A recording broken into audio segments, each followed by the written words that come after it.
Assalamualaikum warahmatullahi wabarakatuh. Penonton dan pendengar setia kisah horor 24. Di sebuah malam yang sunyi, sebuah bus tua berkarat melaju pelan di jalanan gelap yang melintasi alas Purwo, hutan yang terkenal dengan aura mistisnya. Bus itu adalah satu-satunya kendaraan yang melintas malam itu. Lampu depannya yang redup memotong kegelapan, sementara suara mesin tuanya terdengar seperti erangan makhluk yang sekarat. Sopir bus, Pak Darto, adalah pria tua dengan wajah penuh keriput dan mata yang selalu terlihat lelah. Ia sudah bertahun-tahun mengemudikan bus malam ini, yang dikenal oleh penduduk setempat sebagai bus malam alas Purwo. Penumpangnya malam itu hanya 7 orang. Seorang wanita muda bernama Lila yang pulang dari perjalanannya di kota, sepasang suami istri yang terlihat cemas, seorang pria parubaya dengan pakaian lusuh, seorang anak kecil yang tampak sakit bersama ibunya, dan seorang lelaki tua berjubah hitam.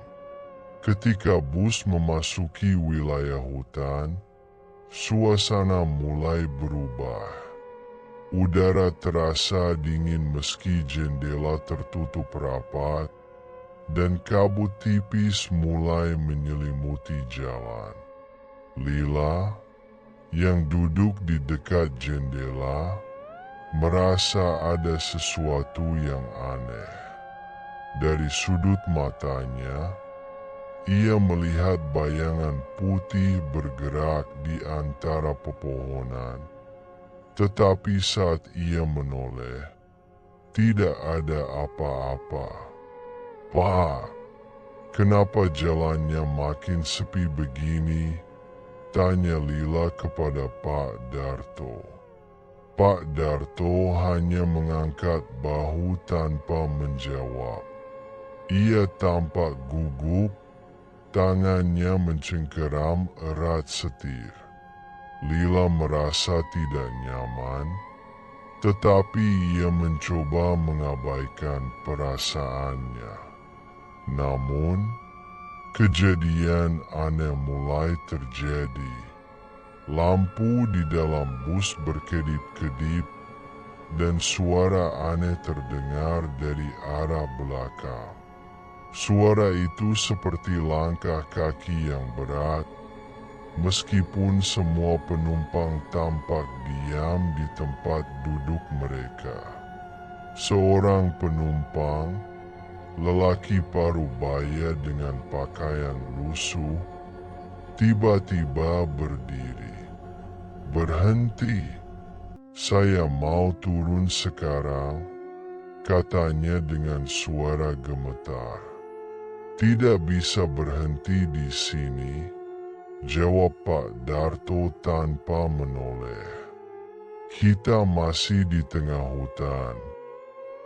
Lelaki itu mulai panik. "Tolong berhenti. Saya merasa ada yang tidak beres di sini." Tiba-tiba, suara tawa lirih terdengar dari belakang bus. Semua penumpang menoleh, tetapi tidak ada siapa-siapa. Lila menatap ke arah lelaki tua berjubah hitam yang duduk di belakang. Wajahnya tidak terlihat jelas karena tertutup bayangan, tetapi ia bisa merasakan tatapan dingin menusuk dari matanya. "Apa kau mendengar itu?" bisik wanita muda di sebelah Lila. Suaranya gemetar. Lila mengangguk. Tubuhnya merinding. Suara itu dari mana asalnya? Tanpa peringatan, bus berhenti mendadak. Semua penumpang terlempar sedikit ke depan. Pak Darto mengumpat pelan sambil mencoba menyalakan mesin lagi. Tetapi mesin bus hanya mengeluarkan suara batuk-batuk sebelum mati total. "Kenapa kita berhenti di sini?" tanya salah satu penumpang. Pak Darto tidak menjawab. Ia memandang keluar jendela dengan wajah pucat. Semua penumpang mengikuti pandangannya dan melihat sosok seorang wanita berdiri di tengah jalan, mengenakan gaun putih panjang yang kotor. Rambutnya tergerai menutupi wajahnya. Wanita itu tidak bergerak, hanya berdiri di sana, menatap bus dengan keheningan yang menakutkan. "Pak, jangan keluar," seru Lila ketika melihat Pak Darto membuka pintu bus. "Aku harus lihat apa yang dia mau," jawab Pak Darto, meskipun suaranya bergetar.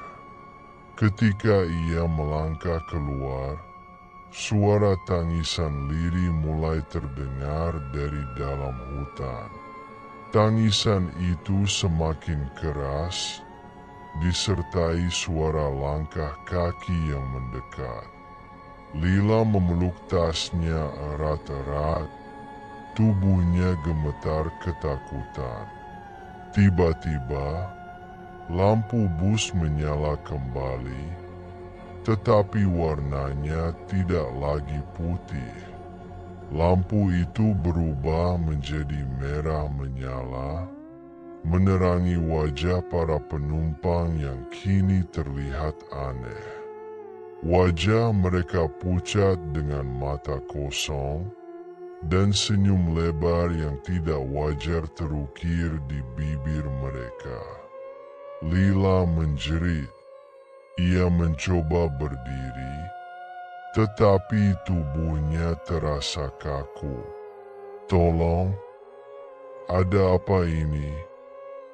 Lelaki tua berjubah hitam berdiri, dan untuk pertama kalinya, wajahnya terlihat jelas. Wajah itu bukan wajah manusia, kulitnya kelam seperti arang, matanya merah menyala, dan taring panjang terlihat saat ia tersenyum. "Selamat datang di perjalanan terakhirmu," katanya dengan suara serak yang menggema di seluruh bus. Lila merasakan dunianya berputar sebelum semuanya menjadi gelap. Ketika ia membuka mata, ia tidak lagi berada di bus. Ia berdiri di tengah hutan, sendirian, dengan bus tua yang sudah terbakar habis di depannya. Tidak ada jejak penumpang lain, hanya suara angin yang berbisik di antara pepohonan. Lila mencoba mengingat apa yang terjadi. Tubuhnya gemetar, tetapi ia berusaha mengumpulkan keberanian untuk menjelajahi sekelilingnya. Langkah kakinya membawa dia lebih dalam ke dalam hutan. Setiap bayangan membuatnya melompat ketakutan, tetapi ia terus berjalan. Tidak lama kemudian, ia menemukan sebuah pondok tua yang tampak ditinggalkan. Pintu kayunya setengah terbuka, dan dari dalam terdengar suara berbisik yang mengundang.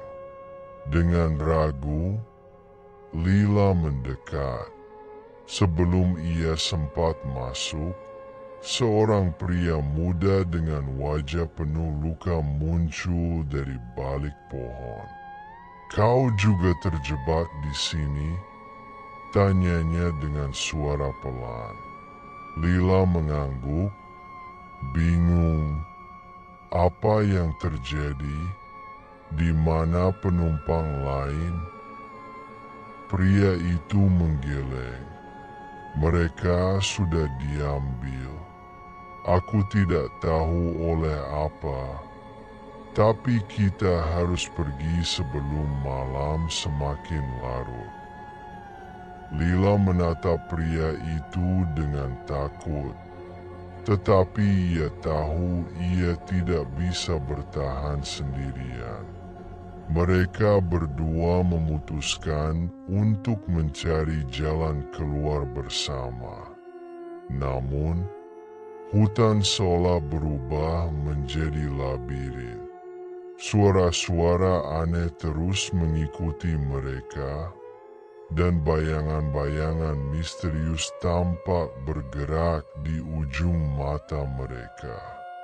Ketika bulan mencapai puncaknya, suara langkah kaki berat terdengar mendekat. Pria itu berhenti dan berbisik, "Jangan bergerak." Namun, rasa takut membuat Lila tidak bisa mematuhi perintah itu. Ia berlari, dan pria itu mengikutinya. Akhirnya, mereka tiba di sebuah lapangan kecil yang diterangi cahaya bulan. Di tengah lapangan itu berdiri sosok wanita bergaun putih yang sebelumnya terlihat di jalan. Wanita itu menatap mereka dengan senyum dingin. "Kalian tidak akan pernah keluar dari sini," katanya dengan suara yang menggema di hutan. Tanah di bawah mereka mulai retak, dan tangan-tangan hitam muncul dari celah, mencoba meraih kaki mereka. Lila menjerit dan mencoba melawan, tetapi kekuatan itu terlalu kuat. Tepat sebelum semuanya menjadi gelap lagi, suara pria muda itu terdengar. "Kita harus melompat ke cahaya." Dengan kekuatan terakhirnya, Lila melompat ke arah cahaya bulan yang paling terang. Segalanya berputar, dan ketika ia membuka mata, ia berada di jalanan kosong di tepi alas purwo. Tidak ada tanda-tanda hutan, bus, atau pria muda itu. Lila terengah-engah, tetapi ia tahu satu hal: ia telah selamat, meskipun ia tidak tahu bagaimana. Namun, bayangan pengalaman itu akan terus menghantuinya, dan ia bersumpah tidak akan pernah kembali ke alas purwo, tidak peduli apapun alasannya. Beberapa minggu kemudian, Lila mendengar cerita serupa tentang bus malam alas purwo di berita lokal. Kali ini, sopir dan penumpangnya tidak pernah ditemukan, hanya bus tua yang hangus terbakar di tengah hutan.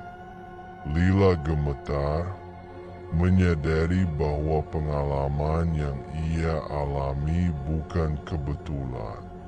Lila memutuskan untuk menceritakan kisahnya kepada seorang paranormal terkenal.